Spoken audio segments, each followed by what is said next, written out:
প্রথম ত্রিশুলিয়ে কেউ 5-14 হালেলুয়া পেয়েছি।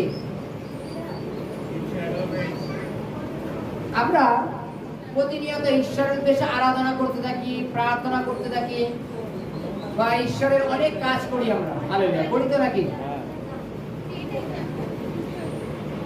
আমরা বিভিন্ন লোকজনের সাথে মেলামেশা করি।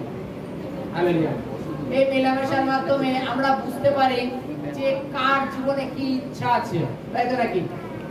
কিন্তু বাইবেল আমাদের একটা জিনিস শিক্ষা দেয় যে ঈশ্বরের ইচ্ছা কি। হালেলুয়া ঈশ্বরের ইচ্ছা কি এটা আমাদের জানা প্রয়োজন আছে, তো নাকি? হালেলুয়া আমি পড়ছি প্রথম থিসলনিকে 5:14। এখানে কি লেখা আছে? আপনাদের মধ্যে ঐক্য রাখো, আর হে ভাতৃগণ, আমরা তোমাদিগকে বিনয় করিতেছি, যারা অনিয়মিত রূপে চলে তাদিগকে চেতনা দাও, ক্ষীণ সাহস দিগকে সান্ত্বনা করো, দুর্বল দিগের সাহায্য করো, সকলের প্রতি দীর্ঘ সহিষ্ণু হও, দেখিও যেন অপকারের পরিশোধে কেউ কারো অপকার না করে,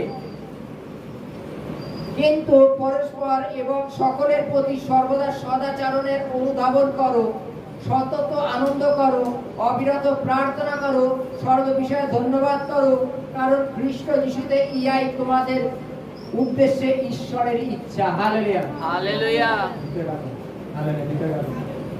বাইবেলে কি বলছে যে ঈশ্বরের ইচ্ছা কি? হালেলুয়া হালেলুয়া ঈশ্বরের ইচ্ছা কি? এখানে কি বলছে দেখো, যে তোমাদের পরস্পরের মধ্যে ঐক্য রাখো। হালেলুয়া ঐক্য কথার অর্থ কি? প্রেম। হালেলুয়া পরস্পরের মধ্যে কি রাখো? প্রেম রাখো। হালেলুয়া এবং কি বলছে? যারা অনিয়মিত রূপে চলে, হালেলুয়া যারা অনিয়মিত রূপে চলে তাদের চেতনা দাও, যারা বিশ্বাসে দুর্বল তাদের বিশ্বাস বাড়াতে সাহায্য করো। বাইবেলে লেখা আছে সব সময় সদাচরণের অনুধাবন করো। হালেলুয়া মন্দের পরিশোধে কাহারও মন্দ করিও না। হালেলুয়া মন্দের পরিশোধে মন্দ বুঝি তো? কেউ আমাকে মেরেছে, হালেলুয়া কেউ আমাকে মেরেছে, তাকে না মারা পর্যন্ত, হালেলুয়া আমার শান্তি নেই, তাই তো? মন্দের পরিশোধে মন্দ, ঠিক আছে ওকে আজকে মারবো না, কিন্তু কালকে আমি লোক দিয়ে মার খাওয়াবো।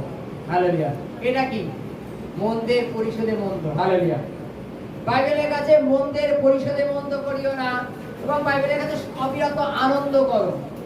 হালেলুয়া একটা জিনিস দেখো, জগৎ সংসারে, হালেলুয়া জগৎ সংসারে আমরা কিছু নিয়ে আসিনি, কিছু নিয়ে যাব না, তবুও জগৎ সংসারে যেটা আছে সেটা নিজের আমরা আঁকড়ে ধরে রেখে দিই, ছাড়া যাবে না এটাকে, তাই তো? সে সম্পত্তি হোক, টাকা পয়সা হোক, সোনা দানা হোক, যাই হোক না কেন, আঁকড়ে ধরে রাখি, যেটাকে আমরা কখনোই ছাড়বো না। হালেলুয়া বাইবেলে কি বলছে? যে অবিরত, হালেলুয়া তোমরা সদাচরণ করো, আনন্দ করো, এবং অবিরত প্রার্থনা করো, এবং ধন্যবাদ করো। হালেলুয়া যখন আমরা ঈশ্বরকে জানতাম না, তখন আমরা প্রতিনিয়ত আমাদের জীবনে যদি কখনো কোনো অঘটন হতো, ইন কেস দৌড়ে গিয়ে স্টেশনে গেলাম, ট্রেনটা ছেড়ে দিল, ট্রেনটা ধরতে পারলাম না, যখন মনে করো প্রভুতে ছিলাম না, তখন আমরা কি বলতাম? হয়তো ঈশ্বরকে গালাগালি দিয়ে ফেলতাম, তাই তো? আর এখন যখন স্টেশনে পৌঁছানোর পরে ট্রেনটা ছেড়ে গেল, তখন আমরা কি বলি? ঈশ্বরের ইচ্ছা সিদ্ধি হোক, তাই তো নাকি? এটাই তো পরিবর্তন নাকি? মনে করবো আপনার সামনে যে ট্রেনটা চলে গেছে, যেটা গেছে ভালোর জন্য গেছে। হালেলুয়া বাইবেলে বলছে অবিরত জাগিয়ে থাকো, প্রার্থনা করো, ধন্যবাদ দাও, সমস্ত কিছু আমাদের মধ্যে রাখতে বলেছে, অবিরত আনন্দ পর্যন্ত করতে বলেছে। হালেলুয়া যদি আমাদের কোনো কিছু জিনিস হারিয়ে যায়, বাইবেলে বলছে তার সত্ত্বেও তুমি আনন্দ করো, যে ঈশ্বরের কিছু ইচ্ছা, ঈশ্বরের কিছু পরিকল্পনা আমাদের জীবনে আছে।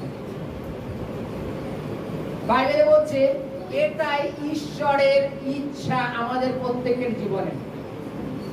আমাদের মধ্যে পরস্পরের মধ্যে ঐক্য নেই, অথচ বাইবেলে বলছে ঈশ্বরের ইচ্ছা যেন তোমাদের পরস্পরের মধ্যে ঐক্য থাকে।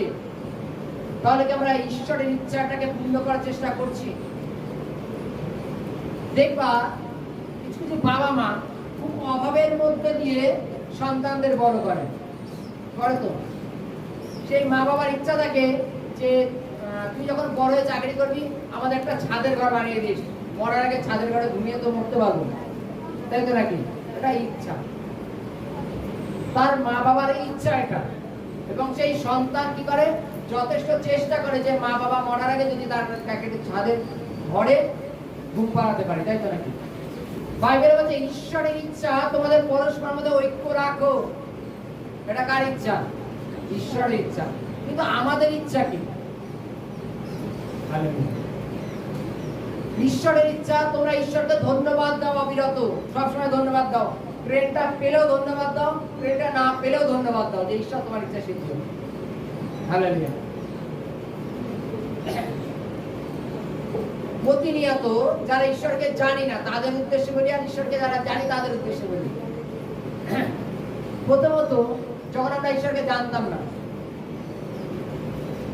তখন আমরা প্রতিনিয়ত ছোটখাটো মানে আমাদের থেকেও যদি ভুল হতো তাও ঈশ্বরের দিকে আঙুল তুলতাম।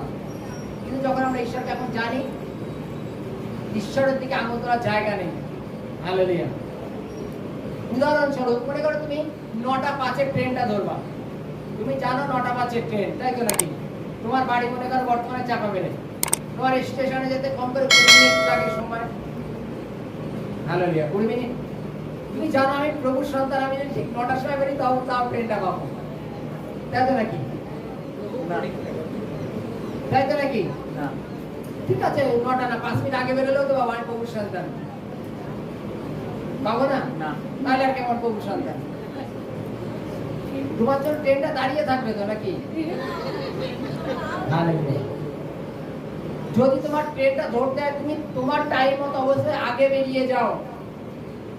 তুমি যখন 5 মিনিট থাকতে বেরোচ্ছ আর বলছে প্রভু আমি জানি আমি তোমার সন্তানের ট্রেনটা পাবো, তুমি ঈশ্বরকে পরীক্ষা করছো। হালেলুয়া। ঈশ্বরকে প্রতিনিয়ত ধন্যবাদ দাও যে ঈশ্বর এই ট্রেনটা যখন পেলাম না আমি বিশ্বাস করি পরের ট্রেনটা তুমি ব্যবস্থা করে দেবে।